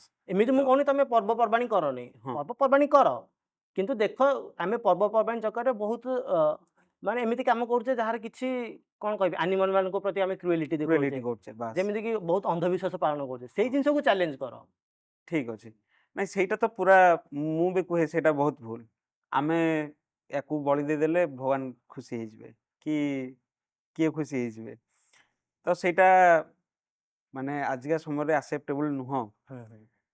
ଆଉ ଦ୍ୱିତୀୟରେ ହେଉଛି କ'ଣ, ଲୋକ ବହୁତ ପ୍ରଥା ଅଛି ଯୋଉଟା କି ପୁରା ସାଇଣ୍ଟିଫିକ୍। ଯେମିତି ମୁଁ ଆମ ଓଡ଼ିଆ ପ୍ରଥା କହିବି, ମାଣବସା। ମାଣବସା ହୁଏ ଶୀତ ଦିନେ। ତ ଶୀତ ଦିନେ ମାଣବସା ହେଲା, ପିଠା ଖାଇଲେ ପାଟିରେ ତେଲ ଲାଗିଗଲା, ତ ଲୋକଙ୍କୁ ଭେସଲିନ୍ ଦରକାର ନାହିଁ। ଆଚ୍ଛା ତ ଆମ ପର୍ବପର୍ବାଣି କୌଣସି ନା କୌଣସି ଜାଗାରେ ସାଇଣ୍ଟିଫିକ୍ ଅଛି। ପଣା ସଂକ୍ରାନ୍ତି, ଖରାଦିନେ ଏତେ ଖରା ହେଉଛି, ପଣା ପିଅ, ରିଫ୍ରେଶ ରୁହ। ହଁ ସେତେବେଳେ ତ କୋଲ୍ଡ ଡ୍ରିଙ୍କସ୍ ନଥିଲା, କରେକ୍ଟ। ତ ଖରାଦିନେ ପଣାର ପର୍ବ, ଶୀତ ଦିନେ ପିଠାପଣା, ଛଣାଛଣି ତେଲ ଜିନିଷର ପର୍ବ। ତ ଇଏ ସାଇଣ୍ଟିଫିକ୍। କିନ୍ତୁ ଯୋଉଟା ରହିଯାଉଛି, ଯୋଉଟା ଆନିମଲ୍ କ୍ରୁଏଲିଟି କହିଲ, ସେଇଟା କିଛି ମୋତେ ରିଲେଭେଣ୍ଟ ଲାଗେନି ଯେ ଆମେ ଆନିମଲ୍କୁ ମାରିକି ଆମେ ନେଚର ଉପରେ କି ଲ ଅଫ୍ ଦ ୟୁନିଭର୍ସ ଉପରେ କିଛିଟା ଇଫେକ୍ଟ କରିଦେଇ ପାରିବା। ସେଇଟା ଠିକ୍। ଯେମିତିକି ତମେ ଉଦାହରଣ ଦେଲେ, ମୁଁ କହୁଛି ଆଉ ଗୋଟେ ଉଦାହରଣ ଦେବି, ରାକ୍ଷୀ। ରକ୍ଷାବନ୍ଧନ ବି ଗୋଟେ ବହୁତ ବଡ଼ ପର୍ବ, କାରଣ ଭାଇ ଭଉଣୀ ଭିତରେ ଯେଉଁ ଷ୍ଟ୍ରଙ୍ଗ ବଣ୍ଡିଂଟା ଦେଖିବା ପାଇଁ ସେ ଆଜି ଗୋଟେ କ'ଣ କହନ୍ତି ସିମ୍ବଲିଜିମ୍ ଦେଖିବା ପାଇଁ ଆମେ ରକ୍ଷାବନ୍ଧନ କରୁ, କିନ୍ତୁ ସେଇ ସମୟରେ ଗମ୍ହାଣ୍ଡିଆ ବି ଚାଲିଥାଏ। ମୁଁ ଦେଖିଛି, ଠିକ୍ ଅଛି ଗମ୍ହାଣ୍ଡିଆ ବି ଭଲ, ତମେ ଭିନ୍ନ ଭିନ୍ନ ପ୍ରଡ଼କ୍ଟ ଆଣିକି ଓହଳଉଛ, ପିଲାମାନେ ଯାଉଛନ୍ତି ନେଉଛନ୍ତି ଏନ୍ଜୟ କରୁଛନ୍ତି, ଭଲ। କିନ୍ତୁ ସେଇ ଜାଗାରେ ବେଳେବେଳେ ମୁଁ ଗୋଟେ ଜାଗାରେ ଦେଖିଛି କୁକୁଡ଼ା ଓହଳେଇଥାନ୍ତି, ଗୋଟେ ଜିଅନ୍ତା ଗୋଟେ କୁକୁଡ଼ାକୁ ଛୋଟ ଓହଳେଇଥିବେ। ଇଣ୍ଟରପ୍ଟ କରିବାକୁ ଚାହିଁବି ମୃତ୍ୟୁଞ୍ଜୟ। ଦର୍ଶକମାନଙ୍କୁ ବୋଧେ ମୁଁ ଭାବେ ଯେ କିଛି ଦର୍ଶକ ଥାଇପାରନ୍ତି ଯେଉଁମାନେ ଗମ୍ହାଣ୍ଡିଆ କ'ଣ ଜାଣିନଥିବେ। ହଁ ଯଦି ତୁମେ ସେଇଟା ଟିକେ ଏକ୍ସପ୍ଲେନ୍ କରି କହିବ ଭଲ ହୁଅନ୍ତା। ଗମ୍ହାଣ୍ଡିଆ ମାନେ ଆମେ କହିବାକୁ ଗଲେ କିଛିଟା ଜାଗାରେ ଯୋଉଠି ରାକ୍ଷୀ ଦିନ କି ରକ୍ଷାବନ୍ଧନ ଦିନ ଦୁଇଟା ବଡ଼ ବଡ଼ ବାଉଁଶ ବାନ୍ଧିବେ ଉପରେ ଦଉଡ଼ି ଓହଳେଇକି ବହୁତ ଗୁଡ଼ିଏ ଜିନିଷ ଯେମିତିକି ବିସ୍କୁଟ୍ ହେଲା ମିକ୍ସଚର୍ ହେଲା ଟୁଥପେଷ୍ଟ ହେଲା କି କିଛି ବା ପ୍ରଡ଼କ୍ଟ ଓହଳେଇବେ ସେ ଗାଁରେ ଗୋଟେ ମାନେ ଲୋକଙ୍କୁ ଗ୍ୟାଦରିଂ କରିକି ଡେଇଁକି କିଏ କେତେ ଭଲ ଡେଇଁପାରିବ ସେ ଜିନିଷ ଡେଇଁକି ସେ ପ୍ରଡ଼କ୍ଟଟା ଆଣିପାରିବ ମାନେ ଖୁସି ହେବ ଏଇଟା ଗୋଟେ ମାନେ ବହୁତ ଭଲ ଜିନିଷ ଯାହା ବି ଚାଲିଛି ଭଲ ଜିନିଷ ଚାଲୁ ବର୍ଷ ବର୍ଷ ଧରି କିନ୍ତୁ ସେଇଥିରେ ଯେଉଁ କିଛିଟା ଖରାପ ପ୍ରାକ୍ଟିସେସ୍ ଚାଲିଛି ଯେମିତି ମୁଁ କହିଲି ଜିଅନ୍ତା କୁକୁଡ଼ାକୁ ଓହଳେଇ ଦେବ କି କୌଣସି ଜୀବଜନ୍ତୁକୁ ଓହଳେଇବ ତାକୁ ଘଣ୍ଟାଟେ ଯାଇ ତାକୁ ଭିଡ଼ି ଭିଡ଼ି ଭିଡ଼ି କଷ୍ଟ ଦେଇକି ତାକୁ ମାରିବା ସେଇ ଜିନିଷଟା ମୁଁ ଦେଖିଛି ମଧ୍ୟ କିଛିଟା ଜାଗାରେ ସେଇ ଟାଇପ୍ର ଜିନିଷ ବନ୍ଦ ହେଇଗଲେ ବହୁତ ଭଲ ହେବ এই ଛୋଟ ଛୋଟ ଜିନିଷ এই ଛୋଟ ଛୋଟ ଜିନିଷ ବନ୍ଦ ହେଲେ ବି ଆମ ସମାଜରେ ପରିବର୍ତ୍ତନ ଆସିଯିବ ଅ, ଏଇଟା ତ ମାନେ ପର୍ବକୁ ମୁଁ କହିବିନି, ଏଇଟା ଲୋକଙ୍କର ଗୋଟେ ମେଣ୍ଟାଲିଟି ଗୋଟେ, ବାସ୍ ସେଇ ଜିନିଷଟା ସେଟା ମୁଁ ସାଡିଜିମ୍ ହଁ ଥାନ୍ତି। ସାଡିଜିମ୍ ସାଡିଷ୍ଟିକ୍ ହଁ, ଥଟ୍ ଯେ କଷ୍ଟ ଦଉଛି ଗୋଟେ ଆନିମଲକୁ, ମାନେ କଷ୍ଟ ଦେଇ ଦେଇକି ମାରୁଛନ୍ତି, ଲୋକ ଭିତରେ ଦେଖିକି ଖୁସି ହଉଛନ୍ତି। ହଁ ସେଟା ପର୍ବ ସାଥିରେ ତାର କିଛି ଲେନଦେନ ନାହିଁ।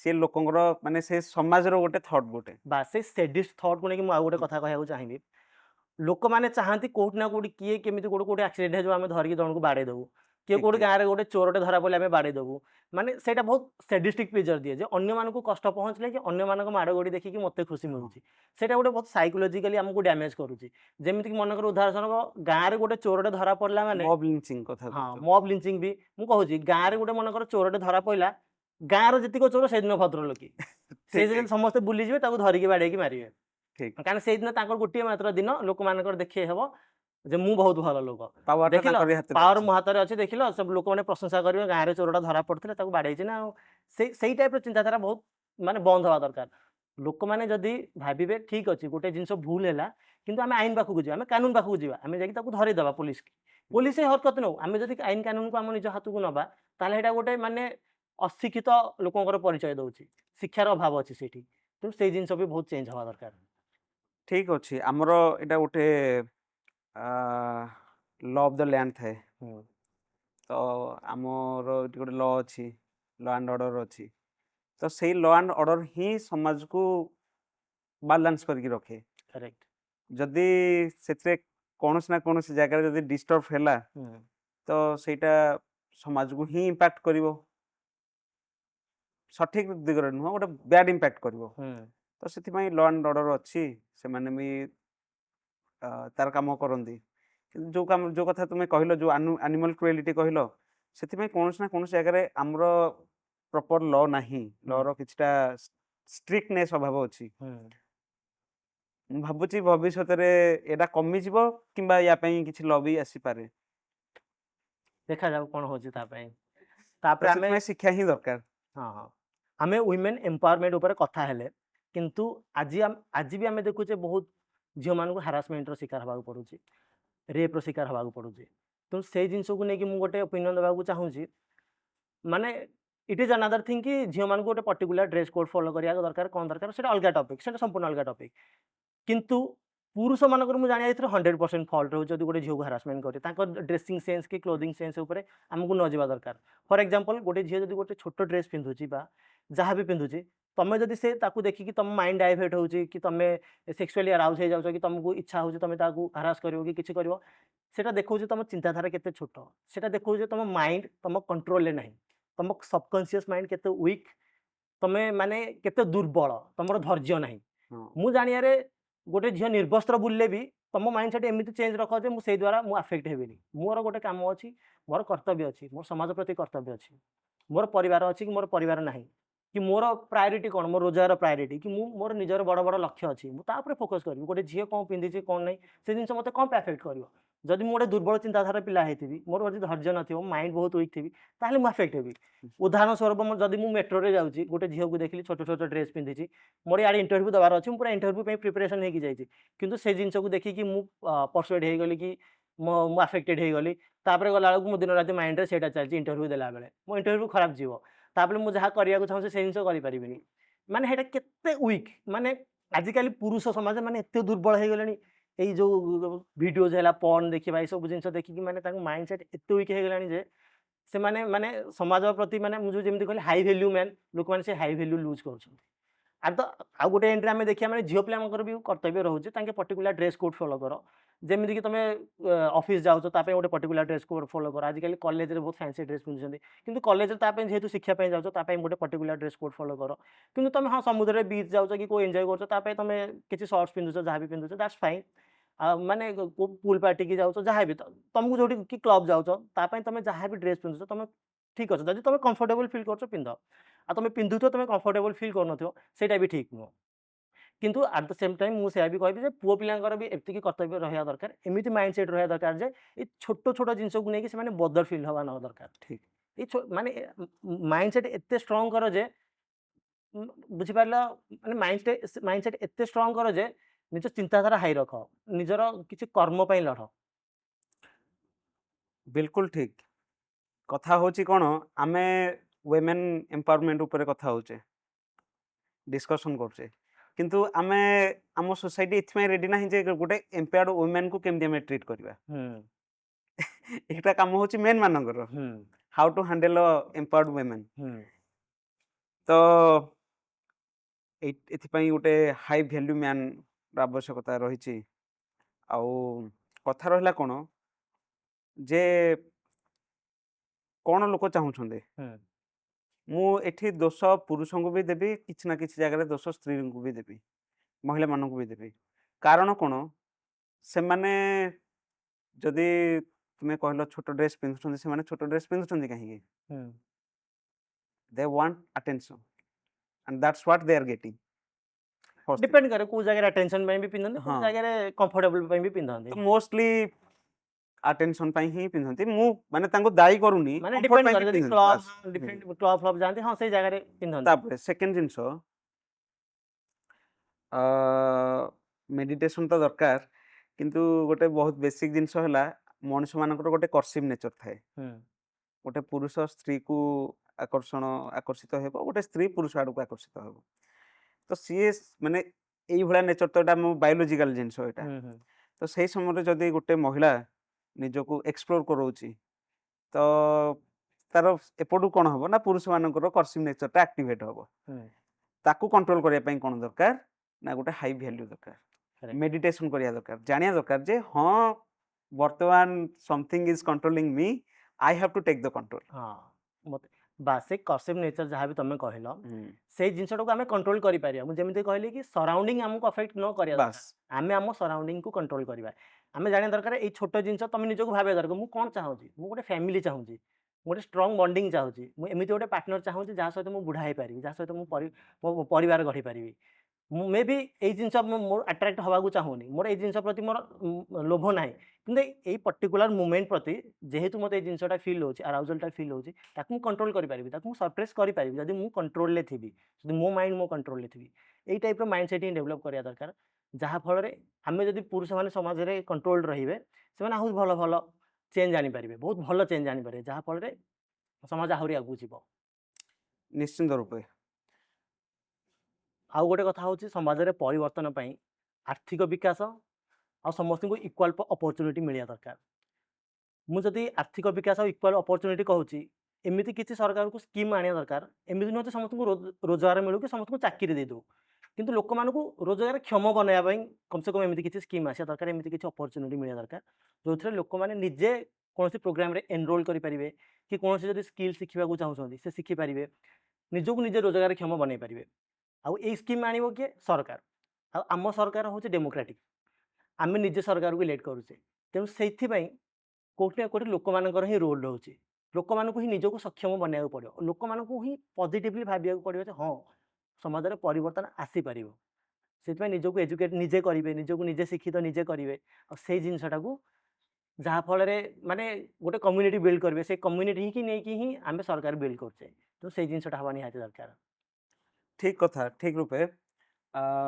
ଆମର କ'ଣ ହେଇଛି ଆମ ମାନେ ପ୍ରଧାନମନ୍ତ୍ରୀ ଗୋଟେ ଟାର୍ଗେଟ୍ ଦେଇଛନ୍ତି ଯେ 2047 ମସିହା ସୁଦ୍ଧା ଆମ ଦେଶ ଗୋଟେ ଡେଭଲପିଂ କଣ୍ଟ୍ରିରୁ ଗୋଟେ ଡେଭଲପଡ୍ କଣ୍ଟ୍ରି ହେବ ବୋଲି ଗୋଟେ ଟାର୍ଗେଟ୍ ସେଟ୍ କରାହେଇଛି ତ ଏଇଟା ଟାର୍ଗେଟ୍ କେବଳ ସରକାରଙ୍କର ନୁହଁ ଲୋକମାନେ ମଧ୍ୟ ଡାଇରେକ୍ଟଲି ଏଥିରେ ପାର୍ଟିସିପେଟ୍ କରିବା ଦରକାର ହେବ କ'ଣ ଆମ ଦେଶ ବହୁତ ମାନେ ୱାର୍ଲଡରେ ଯଦି ଇକୋନୋମି ଦେଖିବା ଆମ ଦେଶର ଗ୍ରୋଥ୍ ବହୁତ ଆଡ଼ଭାନ୍ସ ଅଛି ମାନେ ବହୁତ ଡେଭଲପ୍ କଣ୍ଟ୍ରି ଅପେକ୍ଷା ଆମର ଗ୍ରୋଥ୍ ରେଟ୍ ବହୁତ ଭଲ ଅଛି କିନ୍ତୁ କ'ଣ ହେଉଛି ନା ଆମ ସମାଜ ଭାଗ ହେଇଯାଇଛି ଯେ ଧନୀ ସେ ବହୁତ ଧନୀ ତାର ଗ୍ରୋଥ୍ ବହୁତ ଅଧିକ ହେଉଛି ଆଉ ଯେ ଗରିବ ସେ ଗରିବ ହେଇକି ରହିଯାଉଛି ସେଥିପାଇଁ କ'ଣ କରିବା ଦରକାର ଯେ ଆମ ଶ୍ରେଣୀ ଯେଉଁମାନେ ଗରିବ ରହିଯାଇଛନ୍ତି ସେମାନେ ଟାର୍ଗେଟ୍ କରିବା ଯେମିତି ଆମ ଦେଶର ଗୋଟେ ଟାର୍ଗେଟ୍ ଅଛି ଏମାନେ ବି ଟାର୍ଗେଟ୍ କରିବା ଦରକାର ଯେ ମୋତେ ଏଇ ମସିହା ସୁଦ୍ଧା ଏତିକି ଆଚିଭ୍ କରିବାର ଅଛି। ବାସ୍ ଗୋଟେ ଇଣ୍ଡିଭିଜୁଆଲ ଗୋଲ ଲୋକଙ୍କର ସେଇ ମାଇଣ୍ଡ ନାହିଁ, କାମ କରି ଚାଲିଛନ୍ତି ଖର୍ଚ୍ଚ କରି ଚାଲିଛନ୍ତି ତ ଟାର୍ଗେଟ୍ ରହୁନି। ରୋଜଗାର କରିବାର ବି ଟାର୍ଗେଟ୍ ରହିବା ଦରକାର, ସେଭିଂ କରିବାର ବି ଟାର୍ଗେଟ୍ ରହିବା ଦରକାର, ଇନଭେଷ୍ଟ କରିବାର ବି ଟାର୍ଗେଟ୍ ରହିବା ଦରକାର। ସବୁ ଜିନିଷ ଗୋଟେ ବାଲାନ୍ସ ହେଲେ ସରକାର ବି ସକ୍ସେସଫୁଲ ହେବେ, ଦେଶ ବି ସକ୍ସେସଫୁଲ ହବ। ବାସ୍ ସେ ଯୋଉ ଧନୀ ଗରିବର ଯୋଉ ଗ୍ୟାପଟା ସେଇ ବିଷୟରେ କ'ଣ ପାଇଁ ଏଜୁକେସନ ବହୁତ ରେସ୍ପନ୍ସିବଲ। ନିଶ୍ଚିତ ବହୁତ ଲୋକ ଶିକ୍ଷିତ ହେବାକୁ ଚାହୁଁନାହାନ୍ତି, ଯାହାଫଳରେ କ'ଣ ହେଉଛି ସୋସାଇଟିରେ ଇନଇକ୍ୱାଲିଟି ବଢ଼ୁଛି। ଇନଇକ୍ୱାଲିଟି ବଢ଼ିବା ଦ୍ୱାରା କ'ଣ ଧନୀ ଲୋକ ଧନୀ ହେଇଯାଉଛନ୍ତି, ଗରିବ ଲୋକ ଗରିବ ହେଇଯାଉଛନ୍ତି। ପରେ ସେମାନେ କମ୍ପ୍ଲେନ୍ କରୁଛନ୍ତି ଯେ ମୋର ଶୋଷଣ ହେଉଛି ଗରିବ ଲୋକମାନେ। ଆରେ ତୁମ ପାଖରେ ଯେତେବେଳେ ଅପରଚ୍ୟୁନିଟି ରହୁଛି ତୁମେ ପଢ଼, ନିଜକୁ ଏଜୁକେଟ୍ କର, ଗୋଟେ ଭଲ ସରକାର ବାଛ, ଗୋଟେ ଭଲ ନେତା ବାଛ। ତୁମେ ଏଇ ବେସିକ୍ ଜିନିଷ କରିବାକୁ ଚାହୁଁନ, ତୁମେ କହୁଛ ମୁଁ କରିପାରିବି, ନିଜ କମ୍ଫର୍ଟ ଜୋନ୍ରୁ ବାହାରିବାକୁ ଚାହୁଁନ କି ଅଳସୁଆ ଦେଖେଇକି କରିବାକୁ ଚାହୁଁନ। ଯଦି ତୁମେ ଏତିକି କାମ କରିବନି ଅବଭିୟସଲି ଯେଉଁ ଲୋକ ନିଜକୁ ଟେକ୍ନୋଲୋଜି ସହିତ ଅପଡ଼େଟ୍ ରଖିବ, ନିଜକୁ ସରକାର ସହିତ ସ୍କିମ୍ ସହିତ ଅପଡ଼େଟ୍ ରଖିବ, ନିଜେ ବହୁତ ଧନୀ ହେଇଯିବ, ତା ପାଖରେ ପାୱାର ଆସିଯିବ, ସେ ହେଇ ଉପରେ ହିଁ ରହିବାକୁ ଚାହିଁବ।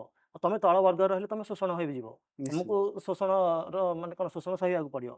ୟା ତ ତୁମେ ଶିକ୍ଷିତ ହଉ, ୟା ତ ଏଇ ଗ୍ୟାପ୍ଟାକୁ ଚାଲ ମିଶିକି ତାକୁ ବନ୍ଦ କରିବା। ଆଉ ନହେଲେ ଯଦି ତୁମର ଶୋଷଣ ହେଉଛି କମ୍ ସେ କମ୍ ଡିଷ୍ଟାନ୍ସକୁ କମେଇବା, ନହେଲେ କମ୍ ସେ କମ୍ ଯଦି ଶୋଷଣ ହେଉଛି କମ୍ପ୍ଲେନ୍ କରନି। କମ୍ପ୍ଲେନ୍ ଆରେ ତୁମ ପାଖରେ ଅପସନ୍ ଅଛି ନା, ୟା ତ ଶିକ୍ଷିତ ହଉ, ୟା ତ ଏସବୁ ଜିନିଷ ଫେସ୍ କର। ନିଶ୍ଚିତ ସେଇ ଜିନିଷଟା ବହୁତ ଜରୁରୀ। ଠିକ୍। ତାପରେ ଆଉ ଗୋଟେ ଜିନିଷ ରହୁଛି ମାନେ ଫ୍ରିଡମ୍ ଅଫ୍ ରାଇଟ୍ସ ଯେଉଁ କହନ୍ତି, ଯେ ମାନେ ଲୋକମାନେ ତାର ମିସୟୁଜ୍ ବି କରନ୍ତି। ମାନେ ଫ୍ରିଡମ୍ ଅଫ୍ ରାଇଟ୍ସ ଏମିତି ରହିବା ଦରକାର, ଲୋକମାନେ ନିଜର ଯାହା ବି ଏକ୍ସପ୍ରେସ୍ କରିବାକୁ ଚାହୁଁଛନ୍ତି, ନିଜର ଓପିନିଅନ୍ ତାକୁ ପବ୍ଲିକଲି ଓପିନିଅନ୍ ସେୟାର କରନ୍ତୁ, କିନ୍ତୁ ଆଟ୍ ଦ ସେମ୍ ଟାଇମ୍ ସେଥିରେ ଗୋଟେ ଫିଲ୍ଟର ରହିବା ଦରକାର। ନିଶ୍ଚିତ ଜଣେ ଟ୍ରୋଲ୍ ନ ହେବା ଦରକାର, ଜଣେ ଆବ୍ୟୁଜିଭ୍ ନ ହେବା ଦରକାର। କ୍ରିଟିସିଜମଟା ଯେଉଁ ଦିଆହେଉଛି ସେଟା କନଷ୍ଟ୍ରକ୍ଟିଭ୍ ରହିବା ଦରକାର। ମାନେ କେଉଁ ପଏଣ୍ଟଟାକୁ ଗୋଟେ ଫିଡ଼ବ୍ୟାକ୍ ଦେଲା ଭଳିଆ ଦେବା ଦରକାର, ଯେ ଆମକୁ ଏଇ ଜିନିଷଟା କୁହା ହେଇଥିଲା, ଆମେ ଏଇ ଜିନିଷଟା ଆଚିଭ୍ କରିପାରିଲୁନି। ଲୋକମାନେ ଆଜିକାଲି ଦେଖିବ ସୋସିଆଲ ମିଡ଼ିଆରେ ବହୁତ ହେଟଫୁଲ୍ ହେଇଯାଉଛନ୍ତି, ହେଟଫୁଲ୍ କମେଣ୍ଟ ଦେଉଛନ୍ତି, ଟ୍ରୋଲ୍ କରୁଛନ୍ତି। ଦେଶର ମାନେ ବଡ଼ ବଡ଼ ନେତା ମନ୍ତ୍ରୀଠୁ ଆରମ୍ଭ କରିକି ବଡ଼ ବଡ଼ ସେଲିବ୍ରିଟିଠୁ ଆରମ୍ଭ କରିକି ମାନେ ସେମାନେ ଆଜିକାଲି ବହୁତ ଗୁଡ଼ିଏ ଜିନିଷ ନର୍ମାଲାଇଜ୍ ହେଇଯାଇଛି। ମାନେ ଆବ୍ୟୁଜ୍ କରିବା ଗୋଟେ ନର୍ମାଲାଇଜ୍, ମାନେ ଏଇଟା କୁଲ୍। ଜଣଙ୍କୁ ଗାଳି ଦିଅ ଇଟ୍ ଇଜ୍ ଓକେ, ଏଇଟା ସେମାନେ ଭାବୁଛନ୍ତି ଗୋଟେ ପ୍ରୋଗ୍ରେସିଭ୍ କଲଚରର ଲକ୍ଷଣ, ଯେ ଲୋକମାନଙ୍କୁ ଗାଳି ଦେବାଟା ହିଁ normalise, it's okay, it's cool. ମାନେ ସେଇ ଜିନିଷଟା ବି ବନ୍ଦ ହେବା ଦରକାର। ସରକାରକୁ ହୁଏତ ଏଇଟା ଏମିତି ନୁହଁ ଯେ ବାଧ୍ୟ ଯେ କୌଣସି ଏମିତି ରୁଲ୍ ଆଣ ଜଣଙ୍କୁ କୌଣସି ଦଣ୍ଡ ଦିଅ କି ଦିଅ, ସେଇଟା ଠିକ୍ ନୁହଁ। କିନ୍ତୁ ଗୋଟେ ଆଜ୍ ଏ ଇଣ୍ଡିଭିଜୁଆଲ୍ ଆମ ରୋଲ୍ ରହିବା ଦରକାର ଯେ ଆମେ ଛୋଟ ଛୋଟ ଜିନିଷ ଆମେ ନିଜେ ଚେକ୍ କରିବା, ନିଶ୍ଚିନ୍ତ ରୂପେ। ରାଦର ଦାନ୍ ହେଟଫୁଲ୍ କମେଣ୍ଟ, ରାଦର ଦାନ୍ ଟ୍ରୋଲିଂ ସମୱାନ୍, ଆମେ କ'ଣ କରିପାରିବା, ଆମେ କନଷ୍ଟ୍ରକ୍ଟିଭ୍ କ୍ରିଟିସିଜମ୍ ଦେବା। ହେ ବ୍ରୋ ତୁମେ ଏଇ ଜିନିଷଟା କହିଲ, ଏଇ ଜିନିଷଟା ଭୁଲ ଅଛି, ମୁଁ ତାପରେ ରିସର୍ଚ୍ଚ କରିଛି, ତୁମେ ୟାକୁ ଠିକ୍ କରିପାରିବ। ଏଇ ଟାଇପ୍ର ଆପ୍ରୋଚଟା ରଖିଲେ ହିଁ ଆମେ ଆଗକୁ ବଢ଼ିବା। ତାପରେ ମୁଁ ଆଉ ଗୋଟେ କଥା ଆଡ୍ କରିବାକୁ ଚାହୁଁଛି, ଯଦି ସେମିତି କିଛି କ୍ରିଟିସିଜମ୍ ଆସିଲା, ସେଇ ଟାଇମ୍ରେ ମଧ୍ୟ ଲୋକଙ୍କ ମାଇଣ୍ଡ ସେଟ୍ ଏମିତି ରହିବା ଦରକାର ଯେ ତାକୁ ଗୋଟେ ପଜିଟିଭ୍ ୱେରେ ରିସିଭ୍ କରିବେ। ବାସ୍ ହଁ, ଲୋକ ସେଇ ଟାଇମ୍ରେ କ'ଣ କରନ୍ତି, ମୋତେ କେହି କମେଣ୍ଟ ଦେଲେ, ସିଏ ମୋତେ କ୍ରିଟିସାଇଜ୍ କଲା, ତାକୁ ଗୋଟେ ବ୍ୟାଡ୍ ୱେରେ ନିଅନ୍ତି। ଇମୋସନାଲ୍ ନେଇଯାନ୍ତି। ହଁ, ତ ସେଇଟାକୁ ବି ତାପରେ ବି ଲୋକଙ୍କୁ କାମ କରିବା ଦରକାର। ସେଇଟା ବି ଠିକ୍ ଜିନିଷ। ମାନେ ଗୋଟେ ଆମେ ଇମୋସନାଲ୍ ନ ହେଇକି ଗୋଟେ ଷ୍ଟୋଇକ୍ ମାଇଣ୍ଡ ସେଟ୍ ଡେଭଲପ୍ କରିବା ଦରକାର। ଜଣେ ମୋତେ ଗାଳି ବି ଦେଲେ ସେ ସମ୍ପୂର୍ଣ୍ଣ ଗାଳି ନ ଶୁଣିକି ସେଇଥିରୁ ସେ କେବଳ ଫିଡ଼ବ୍ୟାକ୍ ନେବା ଦରକାର। ମୋତେ ଏଇ ଲୋକ ମୋତେ ଆକ୍ଚୁଆଲି ଇମ୍ପ୍ରୁଭମେଣ୍ଟ କରିବାକୁ ଚାହୁଁଛି, ଏ ଲୋକ ଆକ୍ଚୁଆଲି ମୋତେ ଗୋଟେ ଫିଡ଼ବ୍ୟାକ୍ ଦେଉଛି, ଆଉ ମୋ ପାଖରେ ଗୋଟେ ଅପରଚ୍ୟୁନିଟି ଅଛି, ସେଇ ଜିନିଷଟାକୁ ନେଇକି ମୁଁ ନିଜକୁ ଗ୍ରୋ କରିବି। ସେଇ ଟାଇପ୍ର ମାଇଣ୍ଡ ସେଟ୍ ଥରଟେ ଆମେ ଡେଭଲପ୍ କଲା ମାନେ ଇମାଜିନ୍ କର ସମାଜ କେତେ ଆଗକୁ ଯିବ। ନିଶ୍ଚିନ୍ତ ରୂପେ। ତେଣୁ ଆଜିର ଡିସ୍କସନ୍ରୁ ଆମେ ବହୁତ ପଏଣ୍ଟ ଡିସ୍କସନ୍ କରିପାରିଲେ। ତେଣୁ ଆମେ ଯଦି ଗୋଟେ କନକ୍ଲୁଡ଼ କରିକି କିଛିଟା ନୋଟ୍ସ ଦେବା କି କିଛିଟା ପଏଣ୍ଟ ଡିସ୍କସନ୍ କରିବା, ତାହେଲେ ଆମେ ତାକୁ କେମିତି ସମରାଇଜ୍ କରିପାରିବା। ଯେମିତି କହୁଛି କି ଆମେ ପ୍ରଥମେ ଡିସ୍କସନ୍ କଲେ ଇକ୍ୱାଲ୍ ରାଇଟ୍ସ, ଆଉ ସେକେଣ୍ଡ ପଏଣ୍ଟ ଆମେ ଡିସ୍କସନ୍ କଲେ ଏଜୁକେସନ୍ ଫର୍ ଅଲ୍, ସମସ୍ତଙ୍କୁ ଏଜୁକେସନ୍ ମିଳିବା ଦରକାର। ତାପରେ ଆମେ ଫ୍ରିଡମ୍ ଅଫ୍ ସ୍ପିଚ୍ ଉପରେ ଡିସ୍କସନ୍ କଲେ। ତାପରେ ଆମେ ଦେଖିଲେ ଆଜ୍ ଏ ମେଲ୍ ଆଣ୍ଡ ଫିମେଲ୍ ତୁମର କ'ଣ ରୋଲ୍ ରହୁଛି, କର୍ତ୍ତବ୍ୟ ରହୁଛି, ଆମେ ନିଜକୁ କେମିତି ଫିକ୍ସ କରିବା, ଆମ ମାଇଣ୍ଡ ସେଟ୍କୁ କେମିତି ଫିକ୍ସ କରିପାରିବା। ତାପରେ କାଷ୍ଟ ବିଷୟରେ ବି ଆମେ ଡିସ୍କସନ୍ କଲେ, କାଷ୍ଟ ଆଉ ଡିସ୍କ୍ରିମିନେସନ୍, ସେ ଜିନିଷଟାକୁ ଆମେ କେମିତି ଲୋପ କରିପାରିବା କି କମେଇ ପାରିବା। ବହୁତ ଗୁଡ଼ିଏ ଆସ୍ପେକ୍ଟରେ ଆମେ ଡିସ୍କସନ୍ କଲେ। ଆହୁରି ବି ବହୁତ ଡିସ୍କସନ୍ ହେଇପାରିବ, ତାପରେ ଆହୁରି ବି ଟାଇମ୍ ଦରକାର, ଆହୁରି ଆମର ନେକ୍ସଟ ଏପିସୋଡ଼ରେ ଡିସ୍କସନ୍ କରିବା।